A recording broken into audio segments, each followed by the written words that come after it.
বন্ধুরা, শুভ বিবাহ ধারাবাহিকের আজকের এপিসোডে দেখানো হয়েছে মাঝরাতে তেজের ঘুম ভেঙে যায়।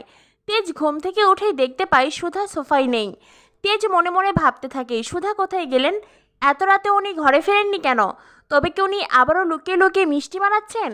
তেজ এরপরেই নিচে আসে, আর এদিকে দেখা যায় সুধা ও বসু মল্লিক পরিবারের ছোট বড় সকলে হাতে হাত লাগিয়ে কাজ করছে।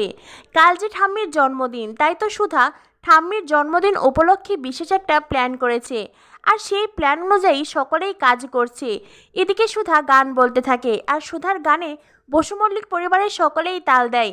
তেজের মা একটুখানি নাচও করেন। বিয়ের পরেই এই প্রথমবার তেজের মা নাচ করছে। আর তারপরেই সুধা তেজের মাকে বলে, মা তুমি এত সুন্দর নাচ করো। তেজের মা খানিকটা লজ্জা পায়। তখনই সেখানে তেজ আসে। তেজ এসে বলে, এখানে কি হচ্ছে? সুধা গিয়ে তেজের মুখ চেপে ধরে। তেজ আর সুধা একে অপরের দিকে মুগ্ধ হয়ে তাকিয়ে থাকে। চিরকুট বলে, ও বাবা, এরা দুজন দেখি একে অপরের দিকে তাকিয়ে আছে, কোনো কথা বলছে না।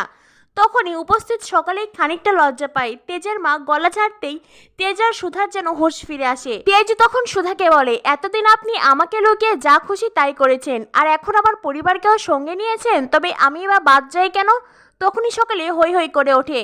তেজ তখন বলে, চুপ চুপ চুপ, একদম চুপ। ঠাম্মি যেন একটুও না বুঝতে পারে। ঠাম্মির কালকের জন্মদিনটা এতটাই স্পেশাল করব যাতে ঠাম্মি সারা জীবন মনে রাখে। ঠাম্মির জীবনের শ্রেষ্ঠ জন্মদিন হবে কালকে। এরপরেই তেজও সকলের সঙ্গে ঘর সাজানোর কাজে হাত লাগায়। এদিকে দেখা যায় পার্টি করার নাম করে ঝিনুক ও তার সঙ্গীরা মিলে দোয়েলকে বোকা বানায়।